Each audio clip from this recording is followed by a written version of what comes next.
Protein salad jar.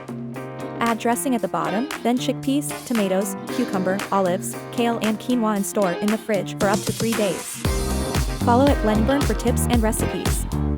Full recipe in the description.